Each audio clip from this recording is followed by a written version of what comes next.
Hi, everyone. Thanks for joining our fifth Urban AI conversation. My name is Hubert, and I'm the founder of Urban AI. So what is Urban AI? It's a think tank that federates a global community of pioneers in the emerging field of urban artificial intelligence. And together, we are investigating the concept of urban AI, and we also propose ethical modes of governance and sustainable uses of urban artificial intelligence. But Urban AI is also a space of exchange, debate, and meetings, and this is why we organize every other Tuesday this Urban AI conversations. And today's conversation is a bit special as we have the great pleasure to partner with all things urban. So as usual, the first half will be a roundtable conversation with 4 inspiring women from the Urban AI conversation. And then we will have a kind of Q&A session. So if you have questions in mind, ask in the chat and it will be asked at the end of the conversation. But just before to begin, I let Anastasia present you all things urban. Yeah, thank you so much, Hubert. Thank you, the audience, for joining us. We are very glad to see so many people joining us today during the day. My name is Anastasia Svaroslava. I'm CEO and co-founder of All Things Urban. We have partnered with the think tank Urban AI to organize this session to ask the question to our experts how to actually get a job in urban AI. And we did it because we run a platform about the career in urbanism. And we are targeted at people who are looking for job in the field and for companies who hire in talents in the field. And if you're currently looking for a job in urbanism, feel free to join our platform, find different opportunities, events, conversations like this, master's programs, dive in our blog, and just join the huge community we have on LinkedIn. We always do some collaborations like this with Urban AI, and I'm sure we're going to have more partnership projects with them in the future. So yeah, please join us. And now I give the floor to one of my amazing team members, Nayla Saniour, who will be moderating the discussion and asking the question to our brilliant speakers today. Thanks so much, Anastasia. Thanks, Hubert and Urban AI for organizing this. My name is Nayla Saniour. I'm an associate at All Things Urban. I've been working with Anastasia for 2 years now, and I'm really happy to be here today and privileged to moderate the conversation between the 4 speakers who are part of the Urban AI community. So it's going to happen today. The purpose is to talk with the guests, the 4 guests, about their educational and career paths, their professional challenges, and their advice for young or not so young professionals and urbanists. And so I'm going to be moderating this conversation. I will briefly introduce each of the speakers. Then we'll move on to a series of short questions that I'll be asking them. And finally, we'll open the floor for the audience's questions. As Hubert said, everyone who's here is invited to write their question in the chat box, and we'll select a few for the end. So I'm going to start the introductions with Chenai Sher. Hi, Chenai. So Chenai Sher is Special Advisor on Africa Innovation at the Mozilla Foundation. She has developed My Data Rights, an online portal about artificial intelligence, privacy, and data protection in the context of South Africa. Before that, her work has included research on information and communication technologies from a youth and feminist perspective. Chenai has a background in social sciences and global studies. Then moving on to Katya Letunovsky. Hi, Katya.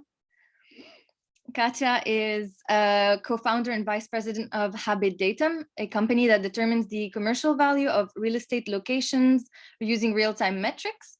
Prior to that, she was an urban data project leader at Thomson Reuters. She's also been lecturing on urban informatics and location data analytics. And Katya has a background in urban geography and planning. And going on to Laura Narvaez. Hi, Laura. So Laura is associate partner at the Urban Design Group at Foster & Partners. She holds a PhD in architecture and the built environment from the Bartlett School of Architecture at UCL. She's practiced in Mexico City and the UK in architecture, master planning, and urban research projects. She's also lectured internationally at several universities, and she comes from a background of architecture and urban design. And finally, Naysan Saran. Hi, Naysan. Naysan is the co-founder and CEO of CANN Forecast, a company that helps cities transition towards proactive approach to water management. And they collaborate with 15 municipalities across Canada. Prior to that, she worked as scientific programmer at Environment Canada. And Naysan has a background in both computer engineering and mathematics. So here we are. Welcome to our 4 speakers. Thanks so much for all 4 of you to joining us today. And now, after the intros, we're going to start with the rounds of questions. Approximately, we have like 5 questions, and I'll be addressing the questions to each and one of you as we kind of agreed before that. And the first question I will be addressing to Naysan first, and then to Katya. Our question is, what made you choose your specialization? And how did you discover the interest in the field you're working in? So Naysan, floor is yours. Thank you so much for this super interesting conversation, Nayla, and everyone else. So on my end, it was more of a, I would say I got lucky in a sense because I wasn't in urban AI at all when I started. So by training, I'm a computer engineer, and I went to Environment Canada as a modeler for statistical modeling for weather forecasts. And went there, actually, they were very nice. So it was a 9 to 5 job. So I got to do a math major on the side just out of interest. And after all of this, started getting interested in AI because it's a beautiful merge between computer science and math. And then in the summer of 2016, I got into a hackathon called Aqua Hacking. And the goal of the hackathon was to create the best commercial solution that raises awareness around water. And this is there where I actually met the person who was going to be my co-founder, Nicholas. He was a biologist in everything around water.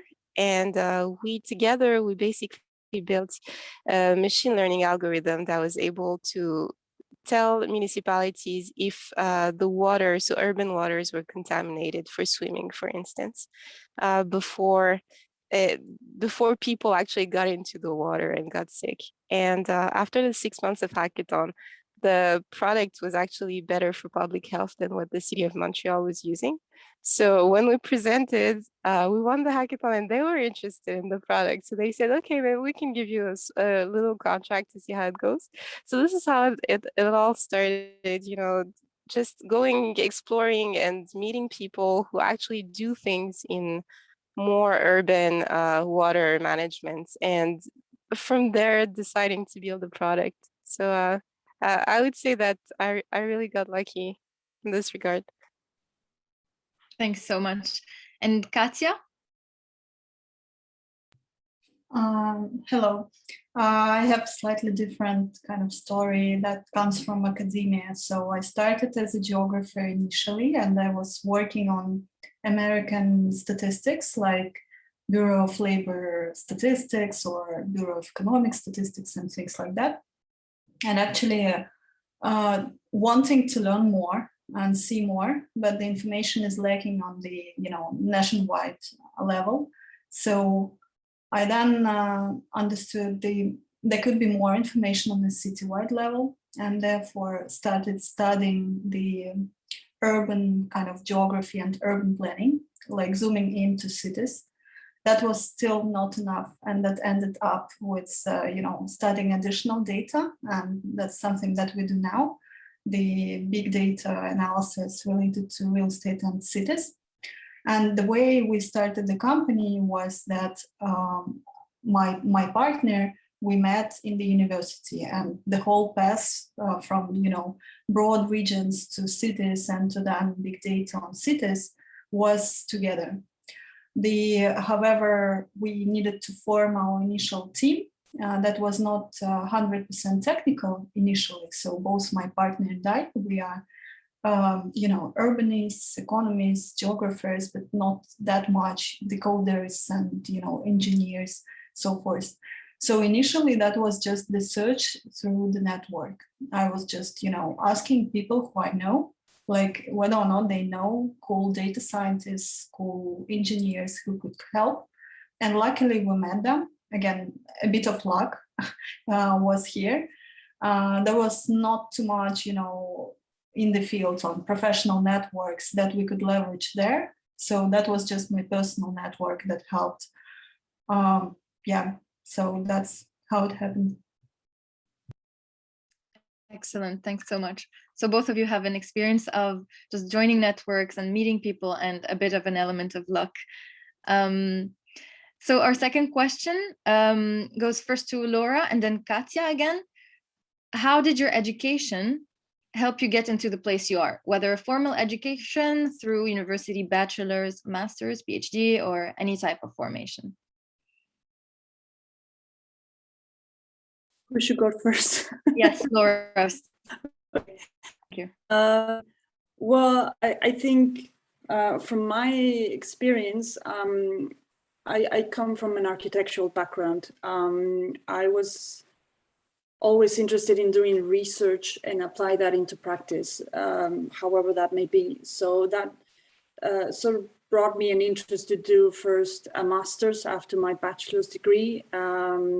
First, because I wanted to explore more about a certain about a certain subject and expanding my skills. So that got my interest also along the way to do a PhD.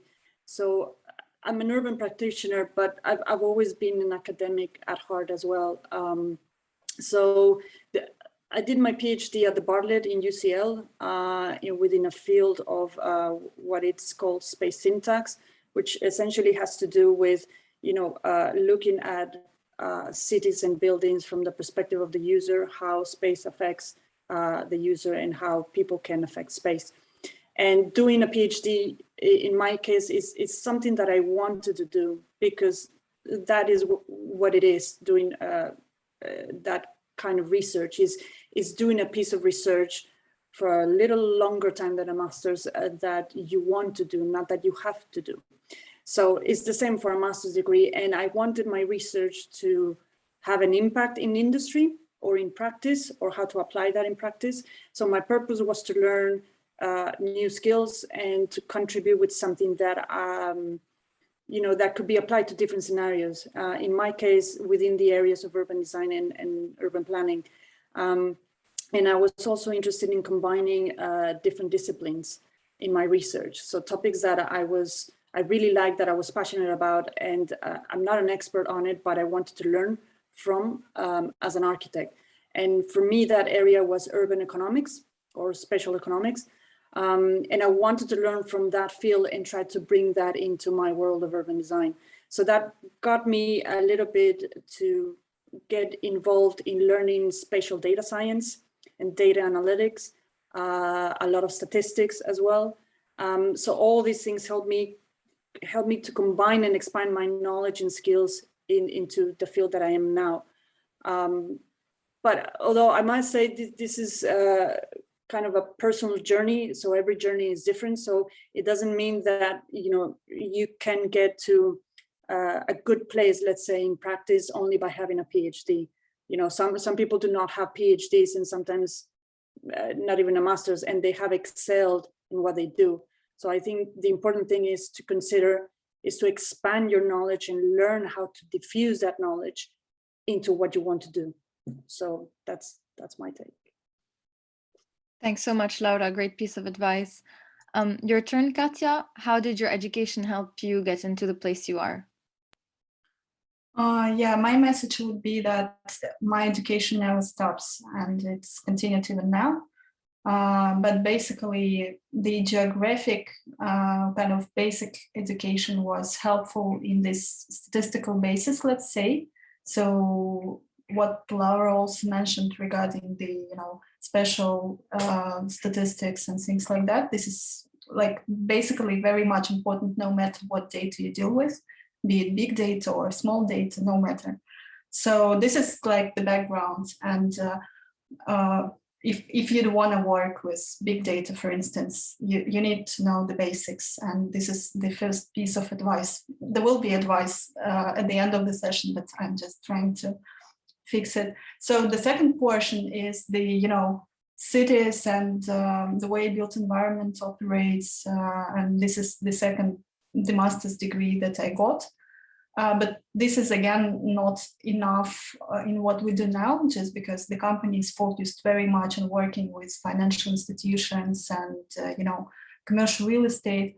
So this field of, decision making in finance, financial models, the risk analysis and things like that is something that I continue studying just in practice and in part in theory, but in parallel with my work.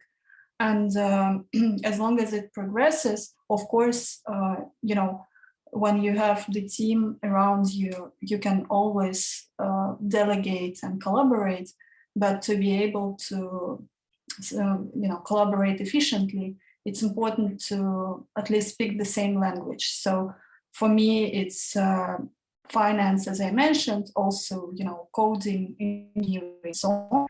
I need to understand a little from a lot of spaces. So my basic education is not enough, and I always need to keep up with what's happening. Excellent, Katya. Thanks so much. So continuous education as an advice, and Laura, making something because you want to and not because you have to. And as Katya mentioned, we will have the last question be more a general question for all speakers who will talk about their challenges and their advice. So yeah, stick around for the end if you want to listen more about these specific pieces of advice. Third question goes to Chenai. Chenai, so we're going to talk about job opportunities. How did you look for and choose your job opportunities? And we are aware that we don't necessarily choose our opportunities, as we often take what is just presented to us or what happens to be in our life, but we also kind of direct ourselves to what we like and what we prefer. So how did you choose and look for these opportunities? Thanks so much, Nayla. So rightly so, we often don't have the option of choice, but I think in my experience or with my career trajectory, it's really been about able to connect the dots. So initially starting from thinking about like access, because access is a big thing within the African region from a perspective of like basically who had access to mobile phones, then who had access, who has access to the internet, and then thinking about it from that gender digital divide perspective in terms of the consistent gap that exists between men more likely having access to the internet and more likely to be presented in technological spaces than women, and then how this impacts the way in which we experience technology. And by we, I'm talking about women and gender diverse people experience technology, and who often technology is designed in mind, which is often like men who exist in the system.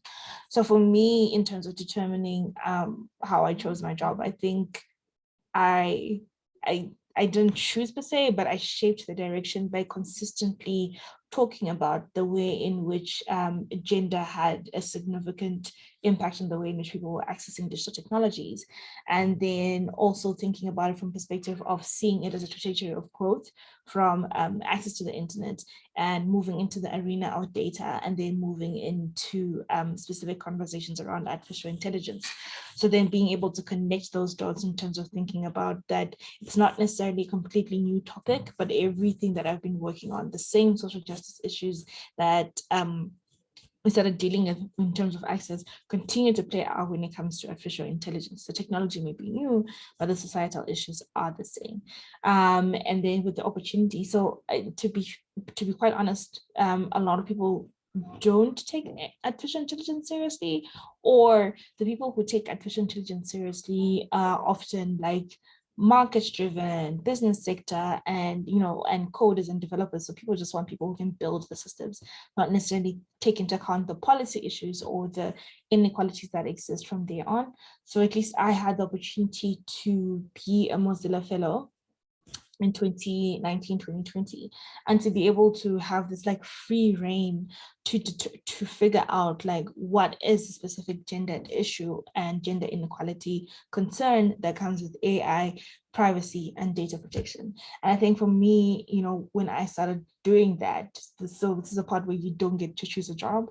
All the jobs weren't talking about like we want someone who's going to come in with a gender lens to artificial intelligence, especially if you're working on the African continent. The focus was more so how do we make sure everybody's connected to the internet? And a lot of people were like, why are you working on this? Because, it should be about access.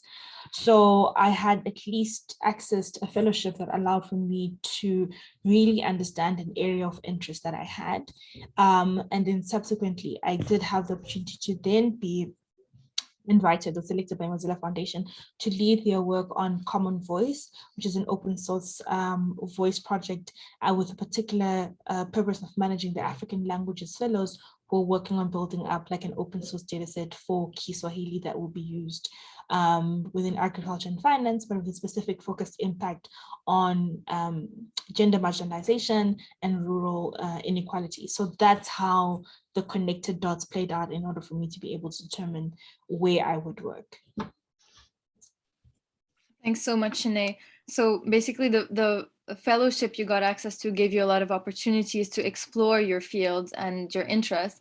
And also talking about your interest, whether gender or social issues or any other, also allowed you to connect these dots and bring new perspectives on existing topics. And this is how you were able to build your interests and career opportunities.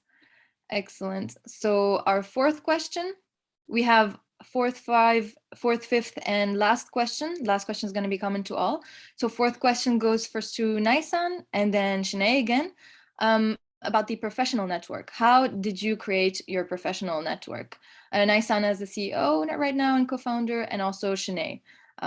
So first Naysan. Yeah, sure. So my professional network, it was I think it's like an exponential curve, really. So at the beginning, I didn't know anybody. And luckily with the hackathon, we got to meet a couple of people who were interested to be at least give us a couple of hours per month, give us some advice. The only thing that I would say was really helpful, specifically if you have the opportunity and you want to launch your startup, if you can get into an accelerator or an incubator or something of the sorts.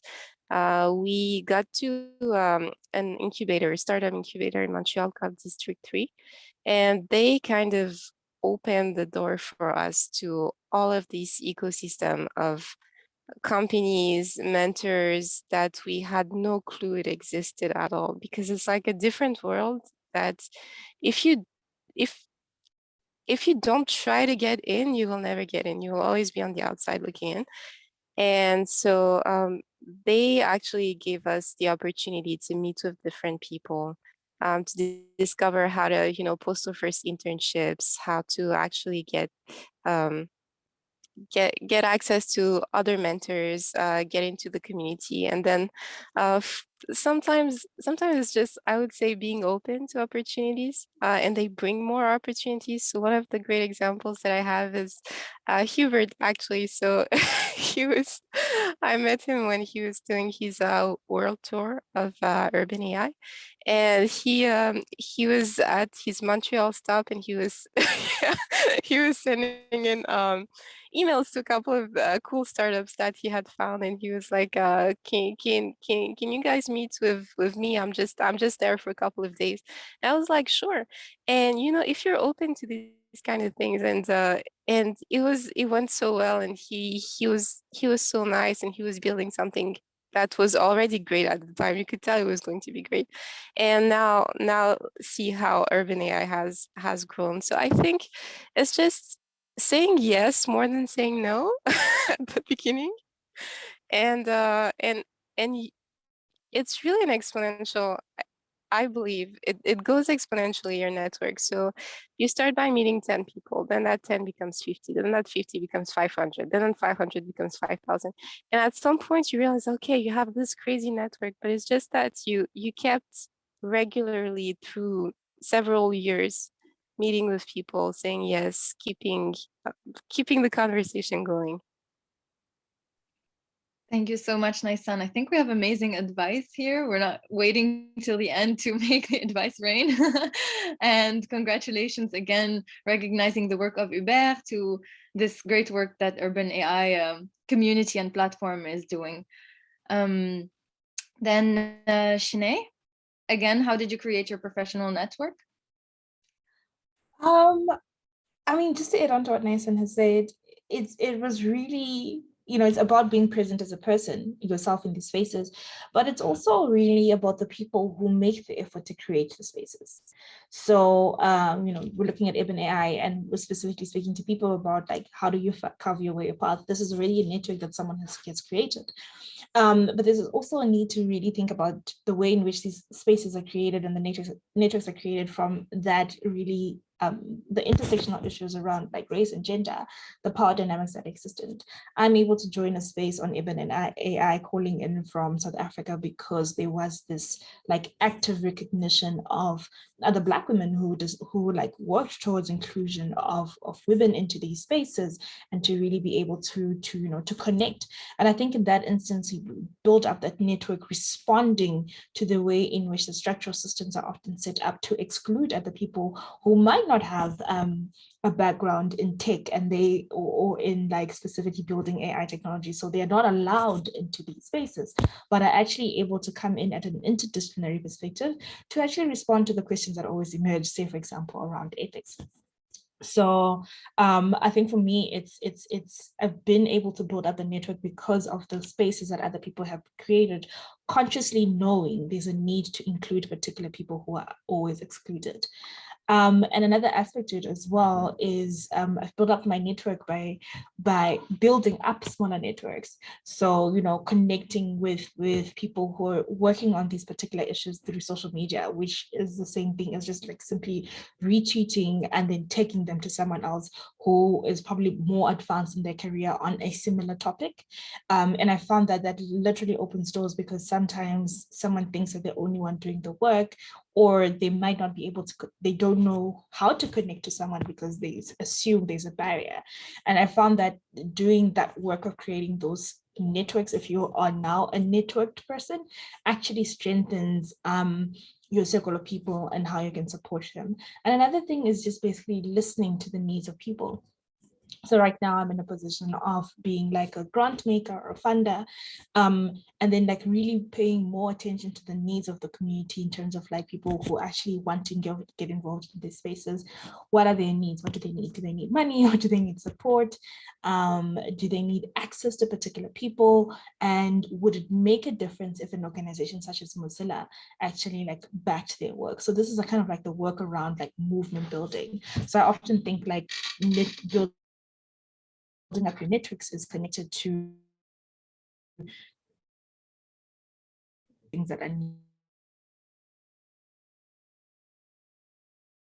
needed of a wider ecosystem. Everything can't just be on you, and then that allows for the work to continue even if you're like burn out or turn out or something like that. So I think that's for me the thinking around like networks at an individual level, networks at a systematic level, and then people who are networked creating other like smaller nodes of networks as well. Amazing, super inspiring. So for this question, it was about saying yes to life and be daring, as Naysan said, and going from a network to a movement and create spaces for people to break barriers and join the network and the movement and general ecosystems. Thank you so much. The fifth question first goes to Laura and then Katya. Our question would be, what would be your advice for young professionals that are looking for jobs from a hiring person's perspective? We talked about this, Katya, and I think you would have some things to mention for young professionals. Let's start first with Katya and then go on to Laura. And this would be the question before the final one, where we would do a round of talking about challenges and advice. And I think maybe the audience can start putting their questions in the chat so that Anastasia can start having a look and filter them, and we'll select a few that we will talk about in the end. So again, first, Katya, what would be your advice for young professionals that are looking for jobs from a hiring person's perspective? Yeah, from the employer's perspective, so I need to admit that there's really a lot of supply of people knowing what cities are and interested in technologies. This is the cutting edge. It used to be and still is.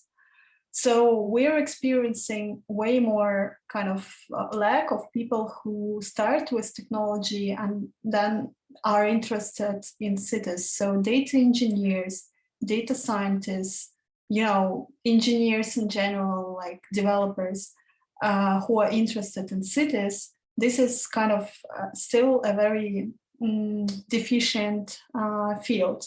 So if you'd want to be really strongly competitive, maybe there's this link between high tech or deep statistics plus understanding and being interested in cities is what could be very demanded now.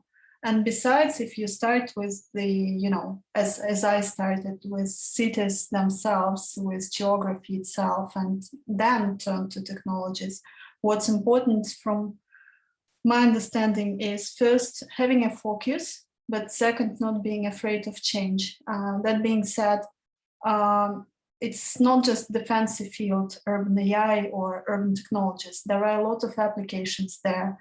And if you'd want to do something, try to understand what triggers your motivation, what's important for you. Is it transport? Is it walkability? Is it, lively communities? Is it the economy of the city? There are a lot of fields and you need to be focused. But you may understand at some point that this is not something you were desiring to do, and then it's okay to change and to test something else. But we're looking for, people who know what they want to do. Thanks so much, Katya. And Laura, what would be your advice for young professionals?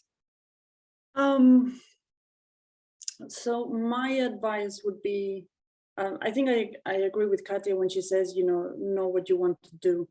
And sometimes that's not a very straightforward thing to do. But I think it all depends what kind of interest you're searching for as well. And I'm saying this because you can be an architect, but probably more specialized in technology or in data science and not so much in design, or the other way around, etc. So I think in my industry and where I'm at the moment, or at least in the world of Fostering Partners, there is a strong interdisciplinary and multidisciplinary environment where collaboration is key. So my advice is not to work only on, at the area of your expertise. Maybe if you're an architect, or if you're an urban planner, or if you're a geographer, or an engineer, or a mathematician, doesn't matter. But also try to search how you can complement that area of expertise into other disciplines. So, for example, I've seen in a lot of students that they pursue multidisciplinary qualifications for career reasons, and many choose this option as a way to build on personal interests and expand their knowledge in a range of different areas. But multidisciplinary students that are studying for career reasons have the opportunity to pursue a wide range of careers. And as a result of their varied personal and professional interests and the wide choice of subjects available to study. So I think in the end of the day, I would advise to ask yourselves, what makes you different from the rest? And technical skills are important, so as interpersonal skills, for example. So we look a lot that teamwork is very important for us. Communication as well, and how you communicate your ideas visually and verbally. But I think it's a matter of how you complement the area that you are studying at the moment, or that you're already practicing at the moment, and how you can complement to other fields, because it's also a learning curve to try to understand other disciplines or other people that are not within your field, and that can help you also advance into it. So yeah, I think that would be my advice. Excellent, thanks so much. So from Katya, we have focus on what you want to do, but also from Laura, we have work at intersections. And now we're reaching the last questions. I see some, the chat is going a bit active, so you're welcome to keep posting your questions and we'll have a look at them. So the last question will go to all speakers. We have been having amazing pieces of advice from all four speakers. And so for this one, I'm going to combine the two questions in one, maybe. What were the major challenges or struggles in your career till now? Obviously, it wasn't all an easy path. Obviously, it's not. Now you can talk about your career in a clear way, but only in retrospect. So maybe looking at what were your major challenges and your struggles, and ending with a little advice to your younger self or to young urbanists right now. I know we talked about advice, but maybe we'll do that. Challenges and advice to younger self and young people. We'll start with Katya first, then Chenai, then Laura, and finally with Naysan, and we'll open the questions. So Katya, let us know about your challenges and advice. The challenges, well, I can talk a lot as an entrepreneur about the challenges of having a company, and there you can just Google the day of the founder and find a lot of memes around that.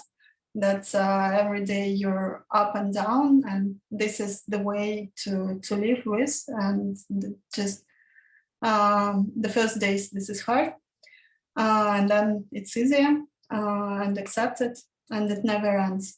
But from the urban kind of analyst perspective, I would just repeat that it's more. I'll join Laura's message about the interdisciplinarity, let's say. So trying to be yourself and grow around you the community of hybrid kind of specialists who can talk the same language. And from my experience, this is the part. So being in one team with people who are doing back-end engineering of databases, other people doing, web design and front-end engineering of web interfaces, then data scientists digging into machine learning. You're trying to think about why it matters. And then an economist says there's some theory to link it to, and all of that, having all that people in one room and being able to speak, at least somehow, this is a challenge, but it's a challenge that's possible to overcome. And there's no, perfect scenario here. Just maybe just having basic knowledge in this, at least this variety of fields. In our case, was the solution. Amazing, thank you. Chenai, what were your challenges and advice to your younger self and young urbanists? Yeah, so I think I'll start with advice and then end up with challenges so that people can see like the connection. I think the advice is always to show up as who you are and really be strategic in terms of thinking about like the things that you want to achieve at the end of the day and the things that you want to do. And I think one of the things also in thinking about all of this work is to be okay with having fun with the work, because I realized that I've been able to think about some of these issues from a perspective of like, what are the things that bring you joy and what are the things that you're building up to address an issue. And I think then this links to the challenges of the reality that, finding employment in some of this work is always quite systematic, has systematic structures of inequality placed into them. I've already talked about race. I am thinking about gender. I'm also thinking about sexually diverse people who are not in the binary. So I often think that as much as one would want to see the space as being neutral and all you have to do is like really work hard, the reality is that there is gatekeeping as according to the identity that you hold and as according to the things that you value that does impact how you're able to navigate in these spaces. And I think in addition to that, is also geographic. Like I'm a person who's from the African continent. I struggle more to be able to actually participate in the spaces in terms of attending a conference because I can't get a visa. And so those are the logistical things that often one has to deal with when trying to get employment in the spaces, because as much as you're equally qualified as the next person, we exist in a structural world that actually then says, but because you hold a particular passport, but because you hold a particular race, but because you hold a particular gender, you are seen as less in this context. So a lot of the times, the challenges I've had to deal with have been structural challenges that undermine my ability to participate in this space. And I think another challenge that probably Katya has already mentioned, but the interdisciplinary aspect in terms of who is valued more in the room. So people more likely to listen to the economist or the person who has the data science background developing a solution than they would listen to someone who has the social sciences background to actually critiquing the things that are being implemented, that, you know, 5 years down the line, people are like, oh no, we shouldn't have ever allowed for that company to exist because look at the social harm that it's doing. But people who write about social harm already raised the flag, but they were ignored because they don't have the right background by the standards of the community. So those are some of the challenges that I faced, and really the advice was for me, which I mentioned to show up, really meant continuously pushing through these roles and continuously reaffirming that you actually contribute something of value to this space, even if other people might not see it, and then building onto that network that actually then, you know, like solidifies the points that emerge with it. Excellent. Thank you so much. On your turn, Laura, what are the major challenges and your advice for young urbanists? I think I resonate with the order of Chenai. I'll start with my younger self and then the challenges, because that has a link, and then the advice to young urbanists. I think the advice probably to my younger self is don't leave the things that you can learn now for later. Because at least for me, even though I was dealing with, you know, certain things, I was working and studying at the same time. I was always trying to find, you know, certain areas that I say, I want to learn about this because this is becoming important, etc. And then within the practice, I sort of learned that you need to keep up a little bit with the updates of new knowledge, of new trends, of new technology, new innovations, new skills, etc. I would just say, don't leave it for later down the line, because then it all depends on your interest, of course. But I think that's something that a constant, I don't know if training is the right word, but a constant, let's say, update of things that, again, it's learning from others. It's sort of, I think you need to keep it constant. And as far as the challenges goes, from the perspective, or at least the experience on how I wanted to get a job, I was also in the terms of here in the UK. I'm originally from Mexico, but I've been here already 14 years in the UK, in London. But I did have challenge a lot of what it means to students in a foreign country, and having to deal with these issues. And I think my advice in that sense is you need to keep on going. And even though, you know, if doors open up for you because there are other things that it's out of your control, then don't be afraid of the change. That would be one thing. And the other one is that unexpected doors might come in. I had initially, my aim was to continue in academia after a PhD, and Foster & Partners opened up for me the door. And then that's something of not a shift, but it was a different sort of aim that I had on, and I took the opportunity to it, and that opened me even more doors. And as far as, you know, challenges within the practice now itself, along the way, is try to remember always to have a voice. Have a voice in what you want to contribute, in communicating your ideas, to communicate the work to others. And if you come from a specialized background or not, it's just important to transfer those ideas or that expertise to others in a more effective way. And in a way that can, you know, it's communicated through any kind of thing, into a result, into a a visualization into a design, a project, etc. But I think the one of the challenges that you need to learn from is really to have a voice in your own work and what you're contributing to. So lastly, I mean, and I'm saying this because when I said that the doors open up for me more is because I didn't have any knowledge about AI at all. I sort of started to understand that field along my way in practice in academia. And I think Chenai put it in a very nice way, and also Uber, you know, a lot of people relate to AI as just purely, you know, machine learning or coding or whatever, and it's not really about that. Of course, it's related to that, but it isn't just about that. You don't have to be an expert in coding to actually understand AI. There are other dimensions to it that needs other kinds of expertise, and this is why I go to a lot of the core of interdisciplinary and multidisciplinary.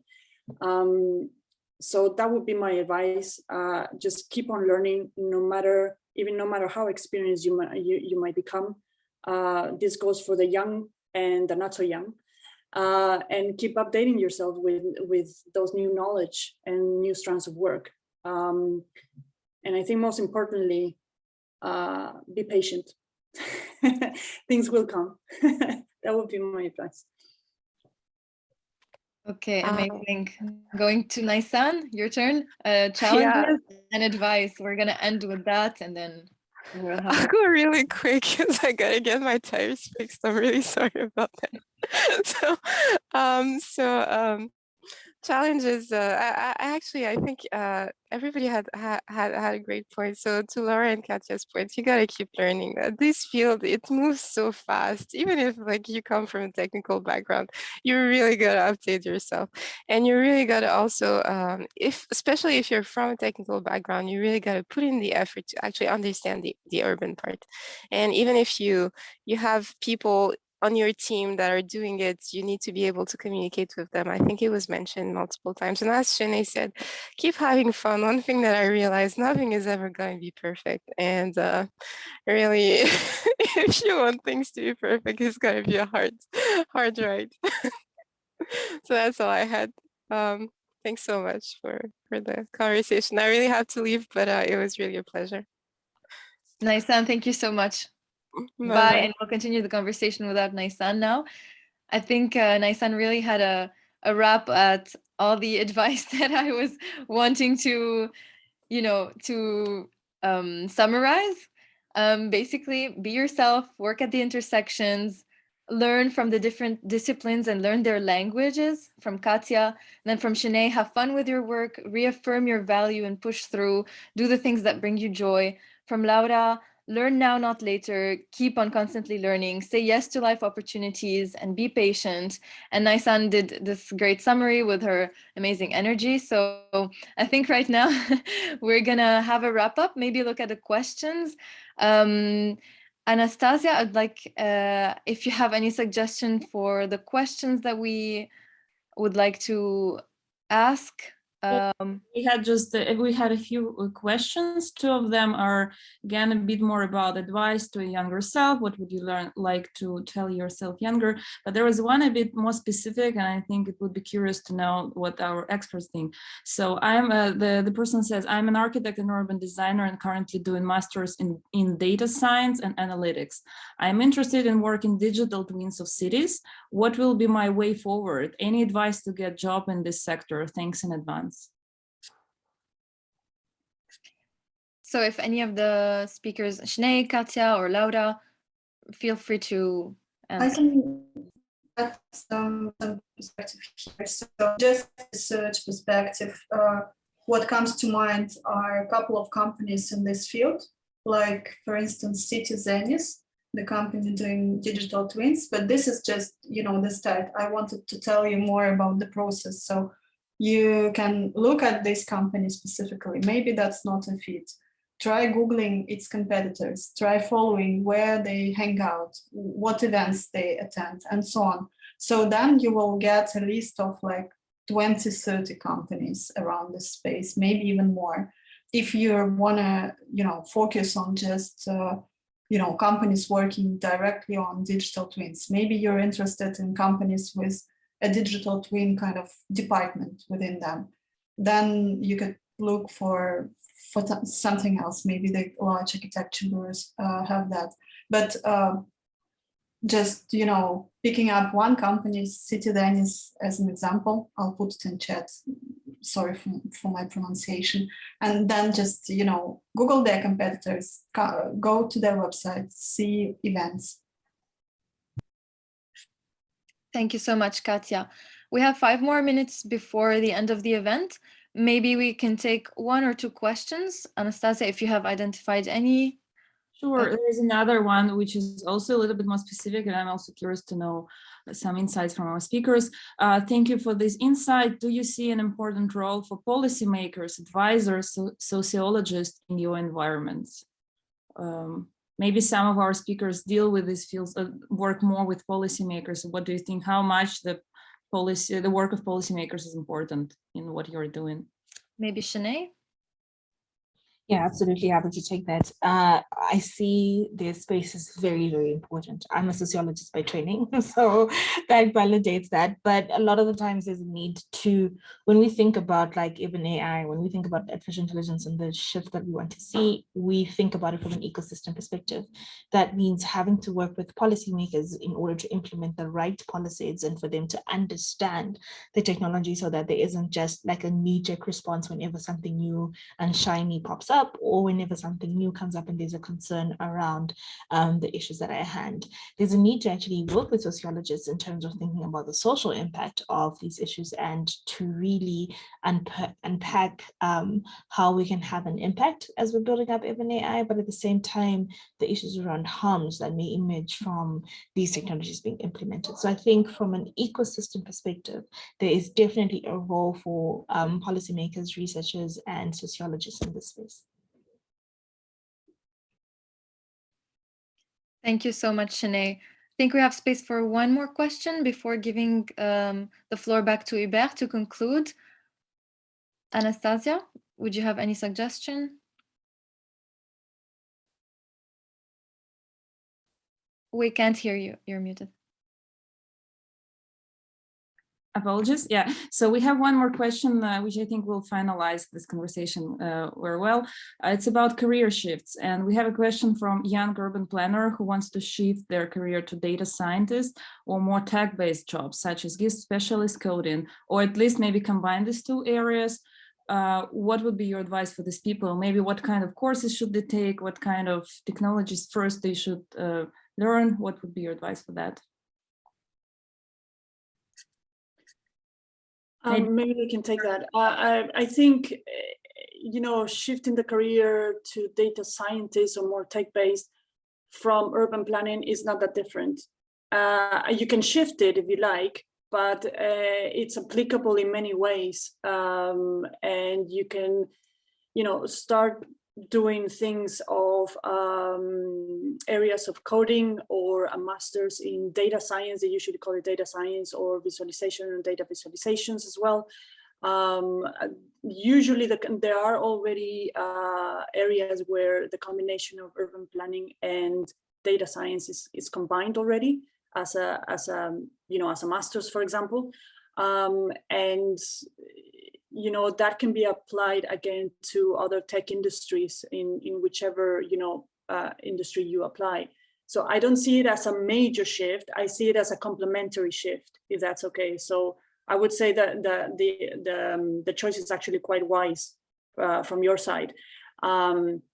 So I think it's a good combination. That's what I'm saying. I don't think it's rather different.